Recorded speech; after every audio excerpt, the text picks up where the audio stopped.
जय हिंद साथियों, आपके अपने ऑनलाइन प्लेटफॉर्म लाइव गुरुकुल में एक बार फिर से आप सभी का हार्दिक स्वागत है, अभिनंदन है। साथियों, आज की इस क्लास में हम पढ़ेंगे हिंदी वर्णमाला में व्यंजनों का वर्गीकरण।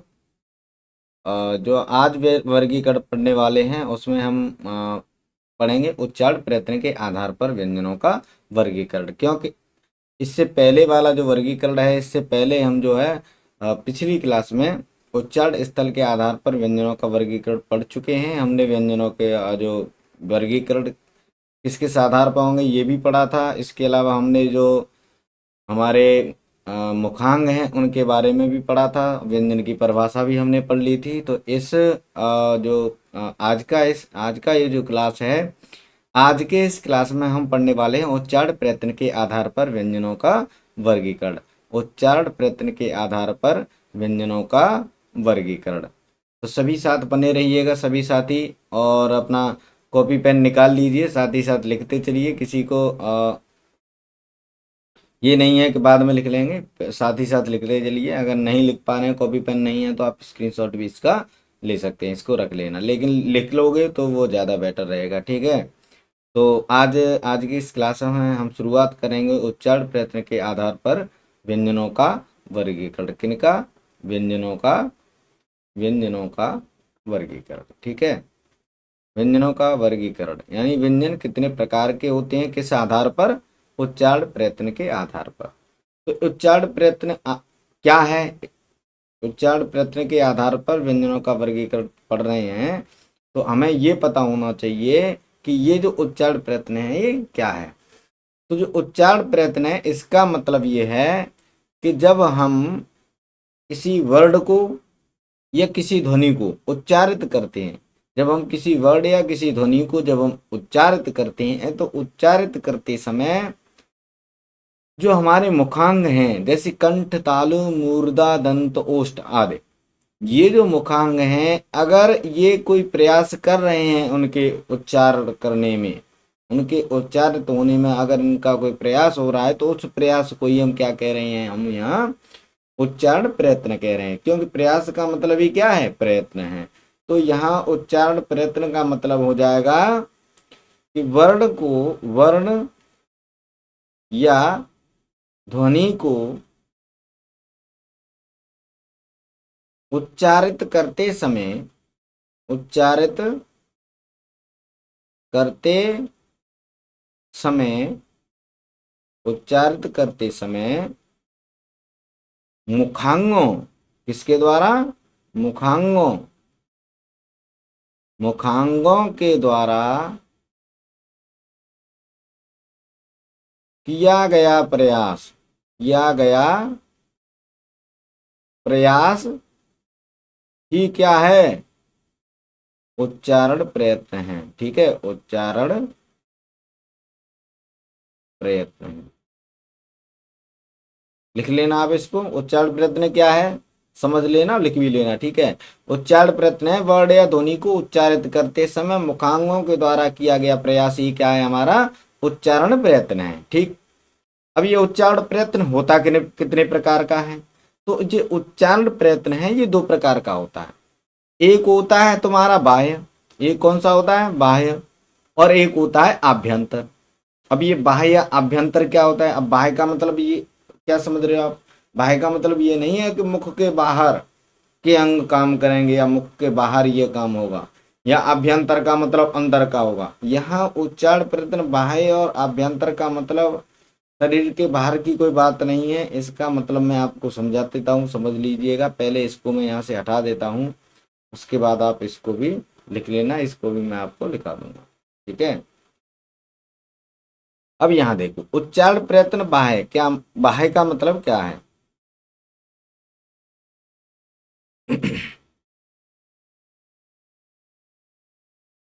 उच्चारण प्रयत्न बाह्य, उच्चारण प्रयत्न बाह्य का मतलब है जब हम किसी वर्ड का उच्चारण कर रहे हैं, जब हम किसी ध्वनि का उच्चारण कर रहे हैं, तो ध्वनि के उच्चारण के साथ ही जो बाद का प्रयास होता है, जो बाद का प्रयत्न होता है, जैसे उच्चारण करा उसके बाद उसमें प्रयास किया गया या उसमें प्रयत्न किया गया, तो वो जो प्रयास या प्रयत्न है वही क्या है? हमारा बाह्य उच्चारण प्रयत्न। बाह्य उच्चारण प्रयत्न यानी वर्ण या ध्वनि के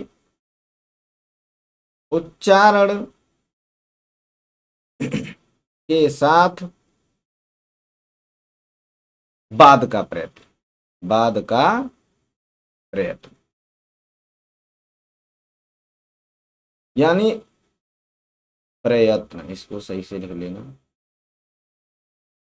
प्रयत्न, यानी वर्ण या ध्वनि के उच्चारण के साथ बाद का प्रयत्न ही क्या है, बाह्य प्रयत्न। यानी उच्चारण प्रयत्न कैसा, बाह्य, यानी उसके जब हम उच्चारण के साथ ही जब हम बाद में प्रयत्न कर रहे हैं, उच्चारण से पहले नहीं या उच्चारण के तुरंत साथ नहीं, उच्चारण के साथ जब हम उच्चारण कर लेंगे उसके बाद थोड़ा प्रयत्न हो रहा है, यानी उच्चारण हो रहा है लेकिन बाद में प्रयत्न हो रहा है, तो उन्हें हम क्या कहेंगे, उच्चारण प्रयत्न बाह्य, उसे हम क्या कहेंगे, उच्चारण प्रयत्न बाह्य।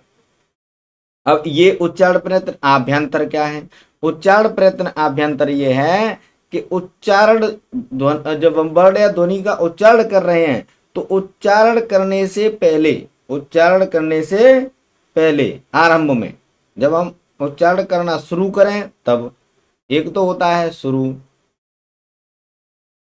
और एक होता है अंत।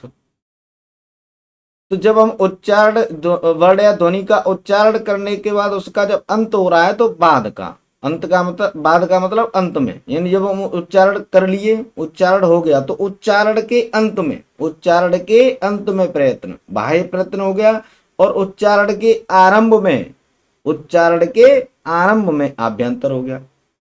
आभ्यंतर का मतलब अंदर की तरफ, कोई चीज मान लो जब कमरा है, कोई चीज, कोई भी चीज है, उसमें जो शुरुआत का होगा उसे क्या कहेंगे, अंदर का, और जो अंत का होगा उसे क्या कहेंगे, बाहर का।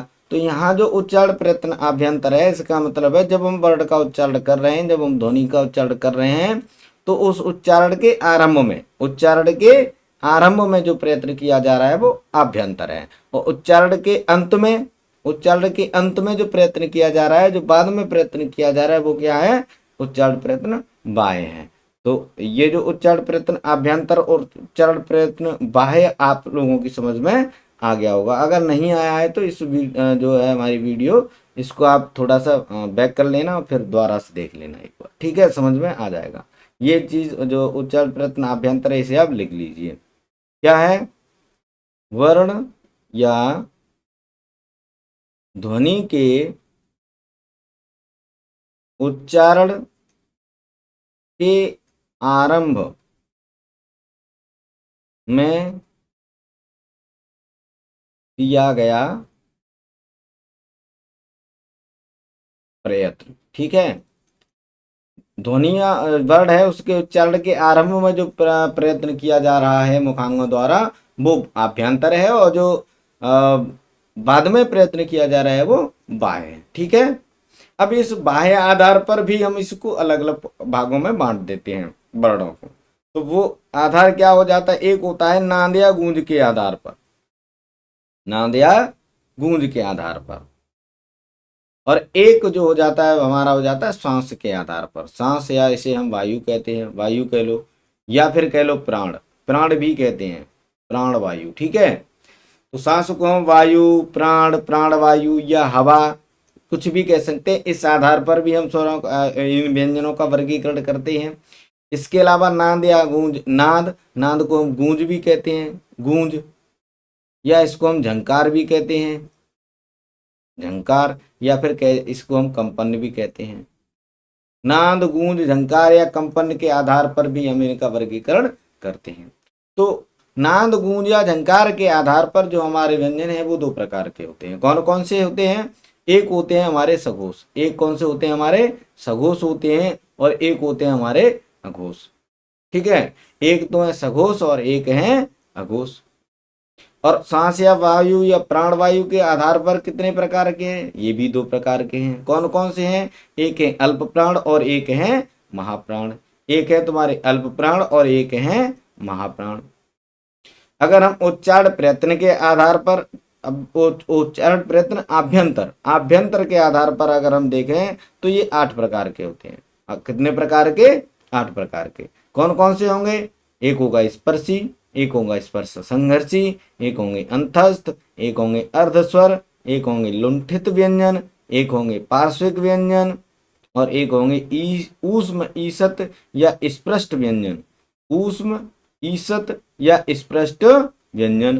और एक होंगे हमारे उत्क्षिप्त द्विगुण या ताड़नजात या विकसित व्यंजन। ताड़नजात या विकसित व्यंजन। ठीक है, तो पहले आप इसको नोट कर लीजिए, इसके बाद हम इनको एक एक करके पढ़ते हैं। ठीक है,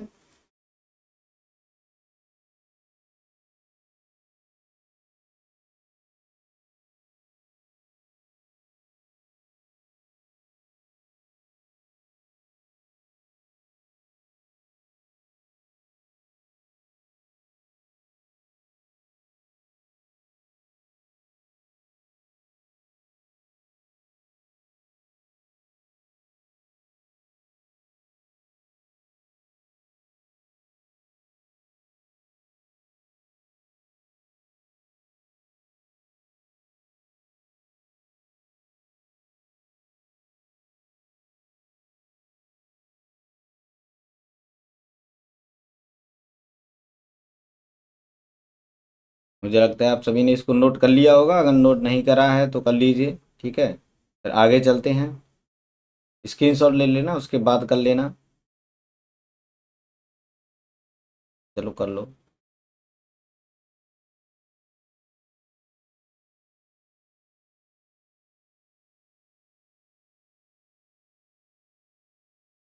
चलिए कर लिया होगा सभी ने। आगे चलते हैं और देखते हैं हम उच्चारण प्रयत्न। जो उच्चारण प्रयत्न हमारा बाय है, इस आधार पर हमने दो भागों में बांटा है, नांद नांद के आधार पर और सांस के आधार पर। सांस का मतलब वायु प्राण या हवा भी कहते हैं इसको, और नांद के आधार पर को हम गूंज झंकार या कंपन भी कहते हैं। तो सबसे पहले हम देखते हैं नांद या गूंज या झंकार के आधार पर वर्णों का, स्वरों सॉरी व्यंजनों का वर्गीकरण। तो नाद गूंज, नाद नाद गूंज झंकार या कंपन के आधार पर हमने वर्णों व्यंजनों को कितने पार्टों में बांटा? वर्णों को दो प्रकार से, एक सघोष और एक बांटा हमने अघोष। एक हो गया सघोष और एक हो गया घोष, अघोष सॉरी। एक सघोष या घोष, जो सघोष होते हैं उन्हीं को हम घोष कहते हैं। सघोष या सघोष होता है उसी को हम क्या कहते हैं? घोष कहते हैं। और एक होते हैं हमारे अघोष।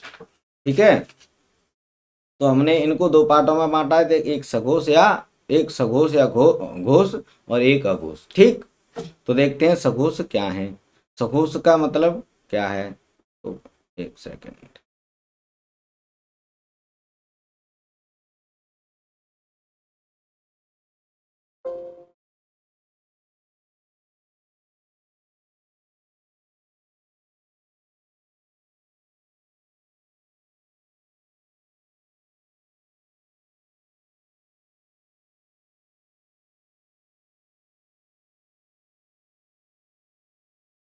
सघोष या घोष, सघोष या घोष का मतलब है यहाँ, जब हम किसी वर्ण का उच्चारण कर रहे हैं, जब हम किसी वर्ण का उच्चारण कर रहे हैं, तो उच्चारण करते समय जो हवा निकल रही है, जो हवा निकल रही है, जो वायु निकल रही है, उस वायु से हमारे मुखांगों में क्या हो? कंपन पैदा हो।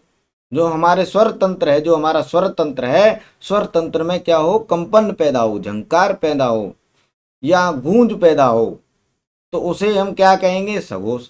जब गूंज झंकार या कंपन पैदा होती है, बनती है, तो सघोष या घोष होते हैं। और जब ये गूंज या झंकार नहीं होती स्वर तंत्रों में, स्वर तंत्रों में जब गूंज या झंकार उत्पन्न नहीं होती है, तब उसे क्या कहते हैं? अघोष कहते हैं। तब हम उन्हें क्या कहते हैं? अघोष कहते हैं। तो आप इस चीज को लिख लो।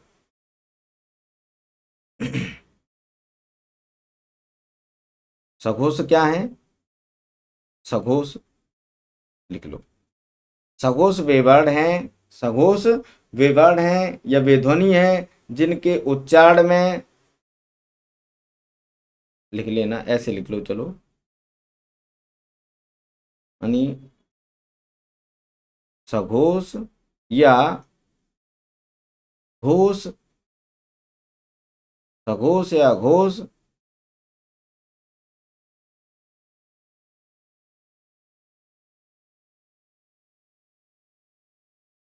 ध्वनियों या वर्णों के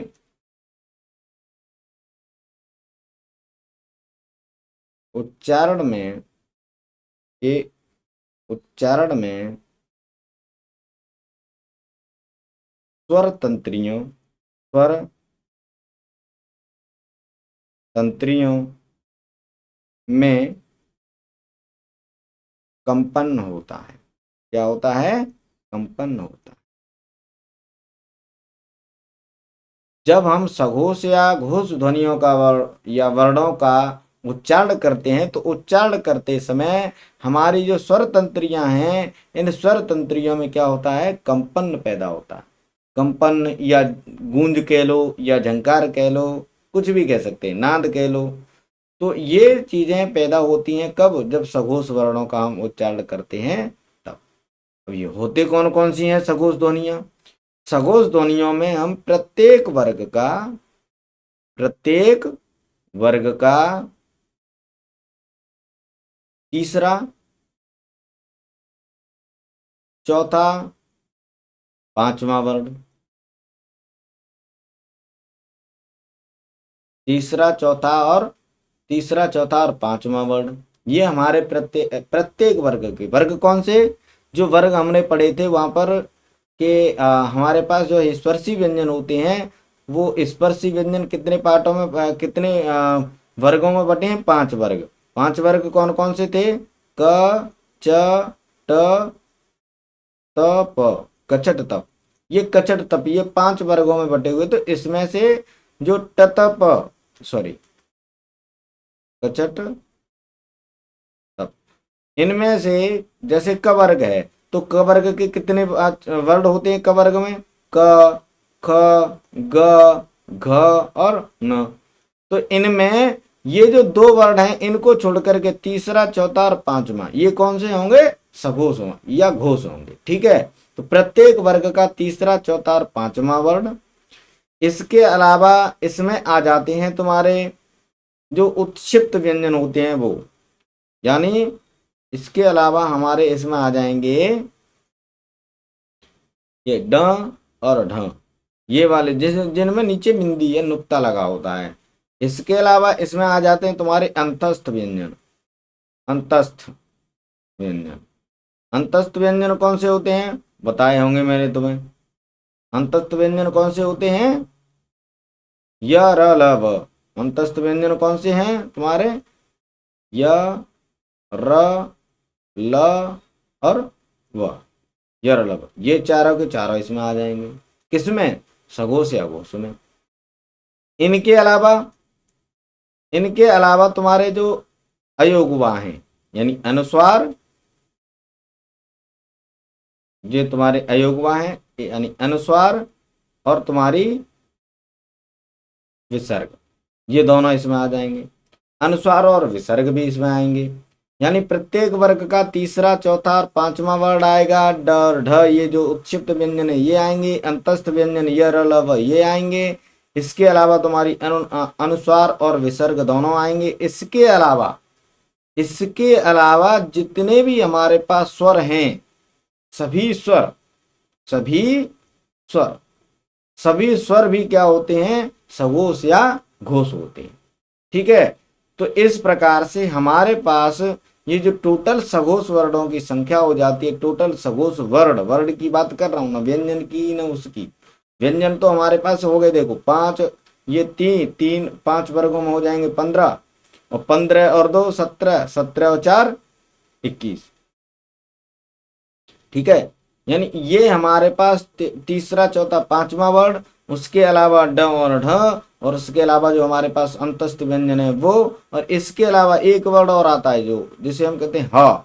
ये ह भी इसी में आता है, सघोष या घोष में ही आता है ह, जिसे हम काकल्य या अलजिह्वीय वर्ण भी कहते हैं। जो ह है इसे हम क्या कहते हैं?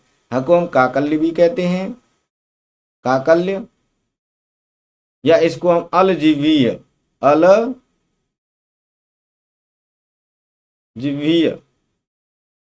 या स्वर यंत्रीय, स्वर यंत्रीय, भी कहते हैं, ठीक है। तो ये आप नोट कर लेना। यानी सघोष सघोष या घोष वर्ण कौन से हो गए? प्रत्येक वर्ग का तीसरा चौथा पांचवा। ड और ड जो उत्क्षिप्त व्यंजन है वो अंतस्थ व्यंजन यरलव और ह, इसके अलावा अनुनास अनुस्वार और विसर्ग और सभी के सभी स्वर, इन सभी ये सभी के सभी क्या हो जाते हैं हमारे? सघोष या घोष वर्ण, सघोष या घोष वर्ण। तो काउंटिंग देख लो कितने हो गए, यानी प्रत्येक वर्ग का तीसरा चौथा पांचवा, यानी 5 वर्ग हैं हमारे पास, प्रत्येक वर्ग से 3 ले लिए तो कितने हो गए? 15। तो ये हो गए। इसके अलावा दो दो इसमें हो गए उत्क्षिप्त व्यंजन, और इसके अलावा हमारे पास 4 हो गए ये यरलव अंतस्थ व्यंजन, और एक हो गया तुम्हारा ह। इसके बाद 2 हो गए तुम्हारे अयुग्मा, और इसके अलावा हमारे पास 11 हो गए स्वर। इन टोटल सबको जोड़ो लो कितने हो गए? 15 और 2 17 और 4 21 और 1 22 और 2 24 और 11 35। यानी हमारे पास टोटल 35 वर्ड ऐसे हैं हिंदी वर्णमाला में जो सघोष या घोष हैं, ठीक है। सघोष या घोष हैं। अब बात करते हैं अघोष की। अघोष क्या है? अघोष वर्ण क्या है? तो अघोष मैंने बताया था, अघोष ऐसे वर्ण हैं जिन वर्णों के उच्चारण में स्वर तंत्रियों में कंपन नहीं होता। तो इसे भी लिख लेना, इस चीज को लिख लेना, लिख लो। अघोष क्या है? यानी अघोष वर्णों या ध्वनियों ध्वनियों के उच्चारण में स्वर तंत्रियों में कंपन नहीं होता। स्वर तंत्रियों में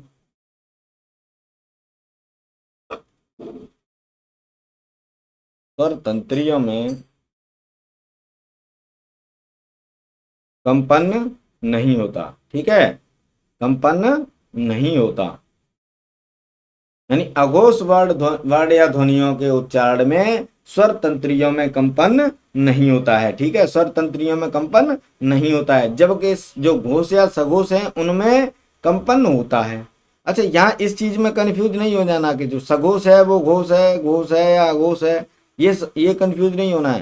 यानी जो सघोष है जिनके घोष के साथ अगर स लगा है तो भी वही बात है, अगर स नहीं लगा है तो भी वही बात है।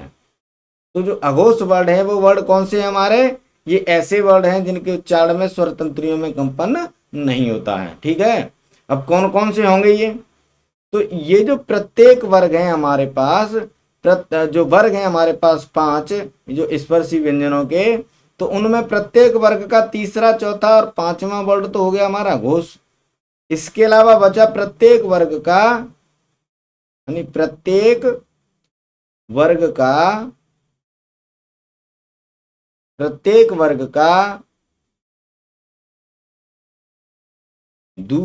पहला प्रत्येक वर्ग का पहला व दूसरा वर्ड, पहला व दूसरा वर्ड, ठीक है। एक तो ये हो गया।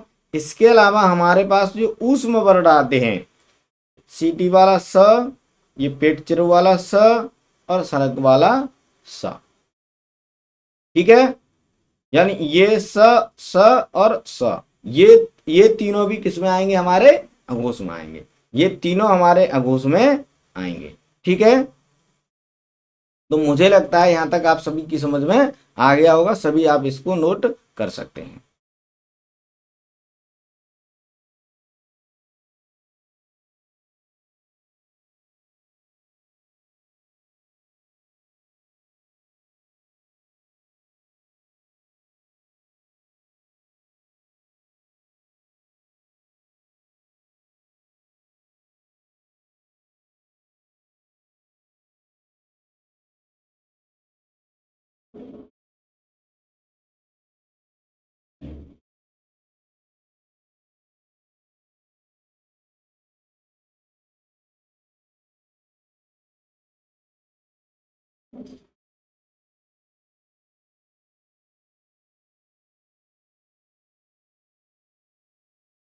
चलिए, मुझे लगता है आप सभी ने नोट कर लिया होगा।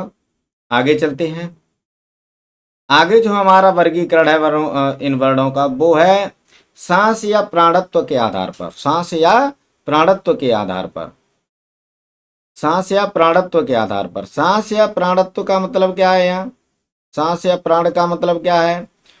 देखो मैंने पहले ही बता दिया था, इसको पढ़ाने शुरू करने से पहले ही, जब मैं यहाँ बता रहा था, ये यहाँ सांस या वायु या प्राण। तो सांस या प्राण का मतलब क्या होगा? वायु। कौन सी वायु? जो हमारे शरीर के अंदर, मुख के अंदर फेफड़ों से बन के आ रही है। यानी हमारे फेफड़ों से जो वायु आ रही है उसी को हम क्या कह रहे हैं? सांस या प्राणत्व। तो ये इस आधार पर भी हम इन वर्णों को दो पार्टों में डिवाइड करते हैं, दो भागों में इनको बांटते हैं। कौन कौन से हैं? एक है तुम्हारे अल्प प्राण और एक है महाप्राण।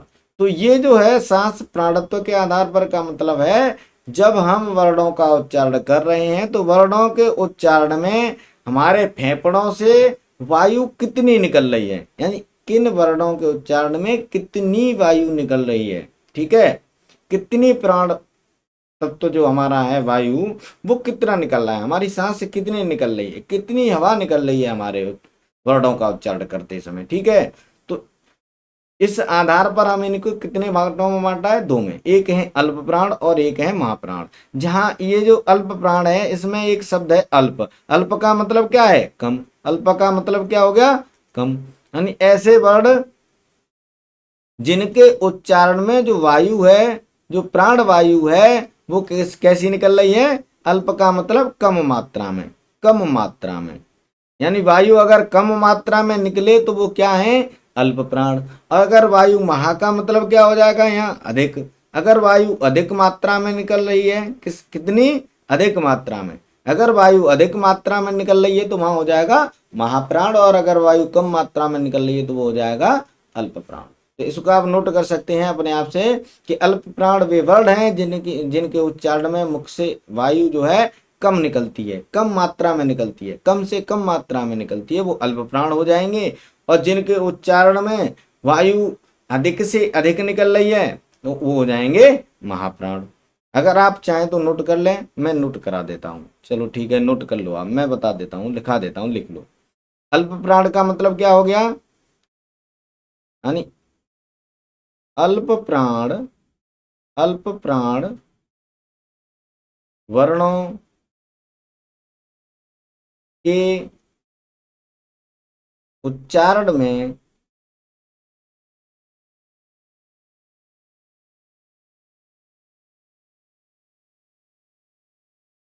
मुख से निकलने वाली हवा, मुख से निकलने वाली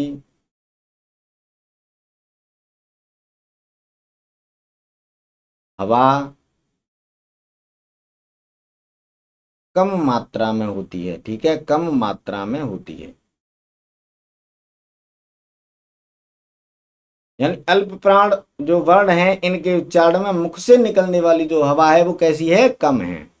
ठीक है, मात्रा उसकी कितनी है? कम है। जबकि महाप्राण में मुख से निकलने वाली हवा कितनी कैसी है? ज्यादा है। तो इसको, इसमें तो कम हवा कम हो गई और इसमें मात्रा अधिक हो जाएगी। तो इसे आप अपने आप से लिख सकते हैं। ठीक है, अब ये वर्ड होते कौन कौन से हैं? जो अल्प प्राण है वो कौन से होते हैं और जो महाप्राण है वो कौन से होते हैं?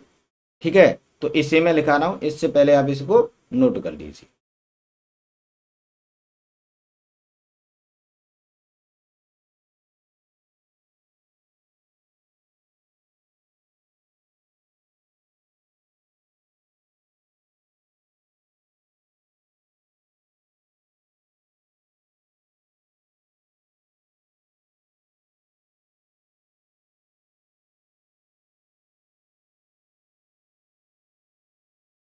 मुझे लगता है सभी ने नोट कर लिया होगा।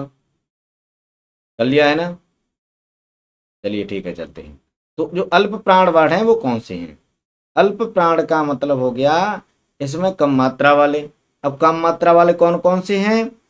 तो ये होते हैं प्रत्येक वर्ग का, प्रत्येक प्रत्येक वर्ग का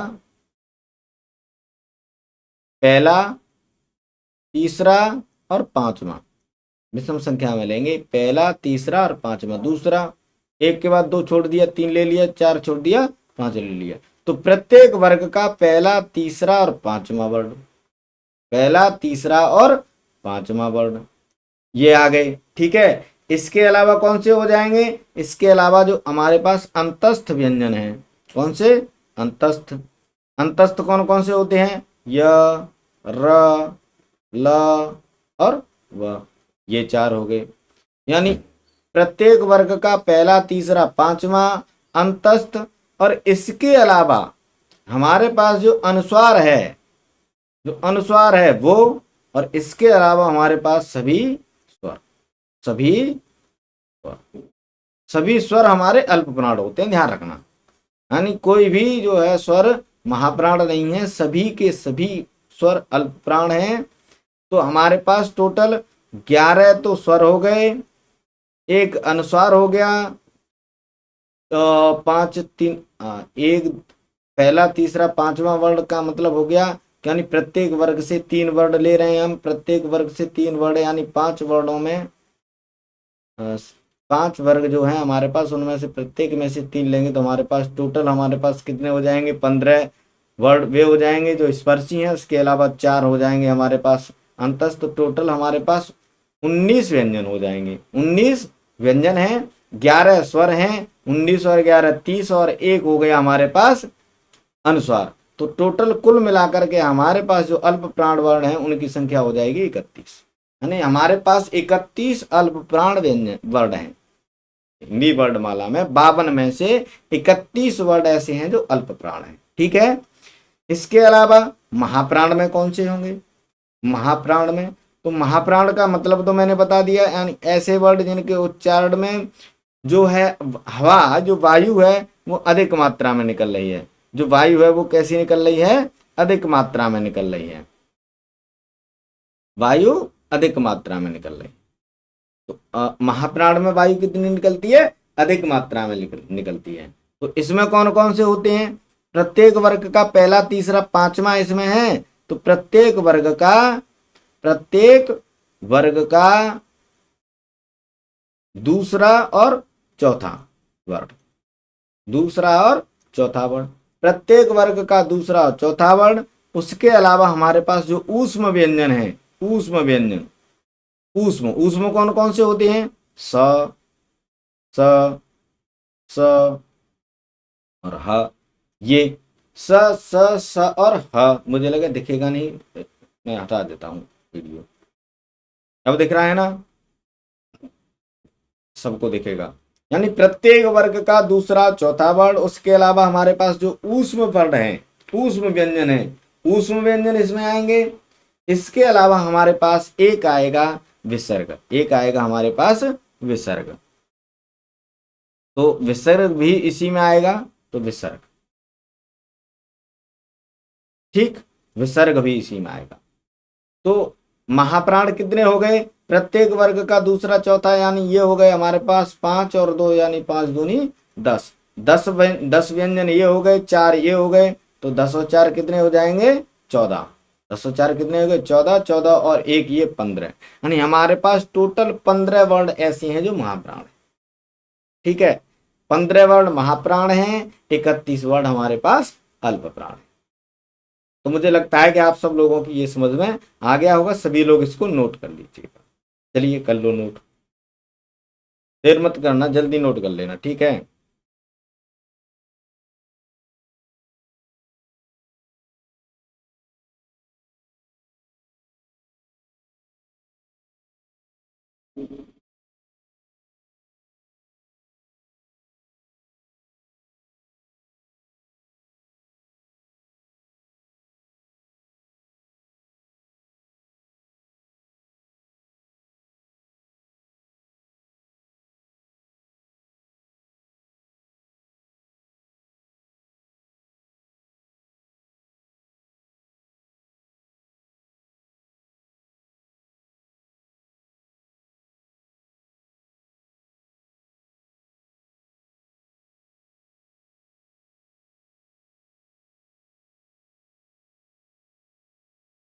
मुझे लगता है नोट कर लिया होगा, कर लिया ना सभी ने नोट? चलिए देखते हैं। अच्छा, मैं यहाँ आपको एक चीज बता देता हूँ कि आप इनको याद कैसे रखोगे। मैंने बता दो दिया कि अल्प प्राण जो है प्रत्येक वर्ग का पहला तीसरा पांचवा होता है, अंतस्थ व्यंजन होते हैं और अनुस्वार और सभी स्वर अल्प प्राण में आते हैं। इसके अलावा महाप्राण मैंने बता दिया दूसरा और चौथा वर्ड होगा प्रत्येक वर्ग का। ऊष्म व्यंजन इसी में आएंगे और विसर्ग भी इसी में आएगा। ऊष्म व्यंजन में जो ह है देख लो, ह, ये जो ह है, जो ह है, ह, ये ह विसर्ग महाप्राण में है, तो ये विसर्ग भी महाप्राण में होगा। क्यों? क्योंकि ये विसर्ग भी ह के स्वर में बोला जाता है। यानी जब हम विसर्ग को बोलते हैं तो ये इसे ह बोला जाता है। ठीक है। यहाँ जो अनुस्वार है वो हमारा सभी अल्प प्राण में है, क्योंकि ये देखो पांचवा वर्ण, प्रत्येक वर्ग का पांचवा वर्ण अनुनासिक होता है और ये अनुस्वार भी कैसा होता है? अनुनासिक होता है। ये अनुस्वार अनुनासिक होता है, इसलिए हम अनुस्वार को हम किसमें लेते हैं? अल्प प्राण में लेते हैं। अच्छा, हमने यहाँ सघोष अघोष पढ़े थे, यहाँ भी देख लो। यहाँ जो है पांचवा वर्ड जो है लिया जा रहा है, तो यहाँ भी अनुस्वार लिया जा रहा है। ठीक है। यहाँ ह लिया जा रहा है, तो देखो यहाँ विसर्ग भी लिया जा रहा है। ठीक, सभी स्वर इसी में हैं, सभी स्वर भी इसी में हैं। तो इन चीजों को याद कैसे करोगे? इन चीजों को याद करने का मैं यहाँ तुम्हें एक तरीका बता देता हूँ कैसे याद रखना है। ठीक है, पहले मैं इसको रफ कर दूं।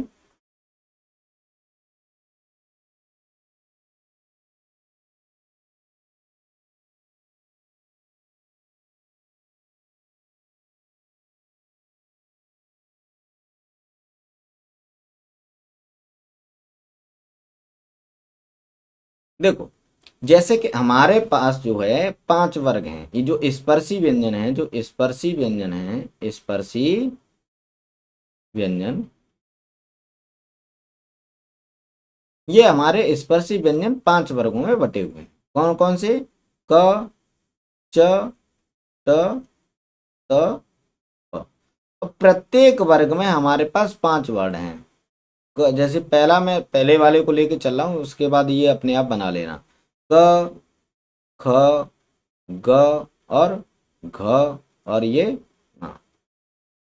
तो इनको आप कैसे याद रखोगे? इनमें से कैसे याद रखोगे कि कौन कौन से आएंगे? तो ध्यान रखना, ये जो पहला और दूसरा, अगर हम स्पर्शी की बात करें, सॉरी, अगर हम अल्प प्राण की बात करें, तो अल्प प्राण में ये जो पहला और दूसरा है, सॉरी, अल्प ऐसे याद रखोगे, पहले पे लिखोगे अल्प, पहले पे क्या लिखोगे? अल्प। अल्प के बाद महा, महा के बाद फिर अल्प, अल्प के बाद फिर महा और महा के बाद फिर अल्प। यानी आपको इसको एक को छोड़ के एक लिखना है। यानी पहला अल्प है तो दूसरा महा है। यानी अगर आप मान लो याद नहीं आ रहा आपको, परीक्षा में गए आपको नहीं याद आया कि जो ग है वो कैसा है, अल्प है या महा है, तो आप क्या करोगे? फटाफट से लिखोगे क, ख, ग, घ और न। इनको लिखने के बाद में सबसे पहले लिखोगे अल्प, अल्प से शुरू करोगे, अल्प के बाद महा और महा के बाद अल्प और अल्प के बाद फिर महा और महा के बाद फिर अल्प। तो ये आपसे इसको क्रम बना लो आप, अल्प महा अल्प महा अल्प। अगर ऐसे याद नहीं रख पा रहे हो, एक तीन पांच, अगर आप याद नहीं रख पा रहे हो तो ऐसे रख लो, पहला अल्प, फिर उसके बाद महा आएगा, उन महा के बाद फिर अल्प आएगा, तो ग कैसा हो गया? अल्प हो गया। तो इस तरह तो आप इन अल्प प्राणों को याद रख सकते हो इन पांच वर्गों में। अगर सघोष या घोष की बात आ जाए तो कैसे याद रखोगे? सघोष या घोष की बात आ जाए तो कैसे याद रखोगे? तो पहले जो दो वर्ण हैं ये हमारे अघोष होते हैं। ये कैसे होते हैं? अघोष होते हैं। और इसके अलावा जो लास्ट के तीन है वो सघोष होते हैं, सघोष या अघोष होते हैं। ठीक, अघोष। अब देखो यहाँ अब पहले आ रहा है, तो ये पहले वाले जो दोनों हो गए वो कैसे हो गए? अघोष हो गए। सब बाद में आ रहा है तो सब बाद वाले तीनों कैसे हो गए? सघोष हो गए। ऐसे आप याद रख सकते हो। यानी पहले वाले दोनों अघोष हैं और जो लास्ट वाले तीनों हैं वो सघोष हैं। आप इनको ऐसे याद रख सकते हो। ठीक है। अब मैंने यहाँ बताया कि जो सघोष हैं, जो सघोष हैं उसमें मैंने बताया था आपको य र ल व, यानी अंतस्थ। जो सघोष हैं वो अंतस्थ भी हैं और जो सघोष हैं वो अल्प, जो य र ल व हैं वो अल्प में भी आते हैं, जो य र ल व हैं वो अल्प में भी आते हैं। ठीक है। अब कैसे, देखो यहाँ मैं तुम्हें बता देता हूँ। जैसे मान लो यहाँ ये 3 वर्ड ले लिए, 3 वर्ड में अधिकता किसकी है? अल्प की। तो सघोष में यरलव अंतस्थ होंगे, तो अंतस्थ अगर सघोष में आ रहे हैं तो अंतस्थ हमारे अल्प में भी आएंगे, ठीक है। और जो ऊष्म व्यंजन है वो हमारे महाप्राण में ऊष्म व्यंजन है जो वो हमारे पास अघोष में आते हैं। किस में आते हैं? अघोष में आते हैं। तो ऊष्म व्यंजन हमारे महाप्राण में भी आते हैं। लेकिन जो ह शब्द है, ह वर्ड है, ह हमारा अल्प में आएगा। ह हमारा किस में आएगा? अल्प में आएगा, ठीक है। तो ये आप चीज ऐसे याद रख सकते हो, ठीक है। तो मुझे लगता है आप सभी समझ गए होंगे। अगर नहीं समझे तो फिर से देख लेना एक बार वीडियो, को समझ में आ जाएगा। आगे देखते हैं हम उच्चारण प्रयत्न आभ्यंतर के आधार पर। यानी ये तो जो वर्गीकरण था ये था तुम्हारा उच्चारण प्रयत्न बाह्य के आधार पर, नांद के आधार पर और सांस के आधार पर। तो हमने यहाँ नांद के आधार पर भी, नांद या गूंज के आधार पर भी देख लिया और श्वास या प्राणत्व के आधार पर भी हमने देख लिया है। अब हम देखेंगे उच्चारण प्रयत्न आभ्यंतर के आधार पर। उच्चारण प्रयत्न आभ्यंतर के आधार पर हमारे पास जो है टोटल 8 प्रकार के होते हैं हमारे पास चिन्ह, ठीक है। तो ये टोटल 8 प्रकार के कौन कौन से होते हैं? एक होते हैं स्पर्शी, एक होते हैं हमारे स्पर्शी, एक है स्पर्श संघर्षी, एक है अंतस्थ, एक है ऊष्म या ईषत स्पष्ट व्यंजन, और एक है उत्क्षिप्त या द्विगुण व्यंजन, एक है अर्धस्वर, एक है लुंठित व्यंजन और एक है पार्श्विक। तो साथियों ये जो उच्चारण प्रयत्न अभ्यंतर है, इस आधार पर हम व्यंजनों का वर्गीकरण अगली क्लास में देखेंगे। आज की इस क्लास में आपके लिए केवल इतना ही है। अगर आप हमारे अगले वीडियो को पाना चाहते हैं तो आप हमारे चैनल को सब्सक्राइब कर लें, जिससे कि आपको हमारा वीडियो मिल जाए, ठीक है। आपके पास हमारा नोटिफिकेशन पहुंच जाए। तो इसके लिए सब्सक्राइब करने के बाद उसका जो बेल आइकन है उसे जरूर दबा देना, क्योंकि उस बेल आइकन को दबा दोगे तभी आपके पास नोटिफिकेशन आएगा। अगर आप बेल आइकन को नहीं दबाते हैं तो आपके पास नोटिफिकेशन नहीं पहुंच पाएगा, ठीक है। तो मुझे आशा है कि आप सभी लोग सब्सक्राइब कर लेंगे।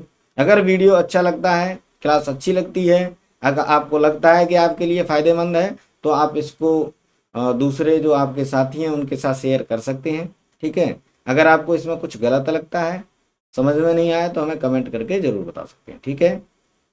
तो आज के लिए सभी के लिए इतना ही।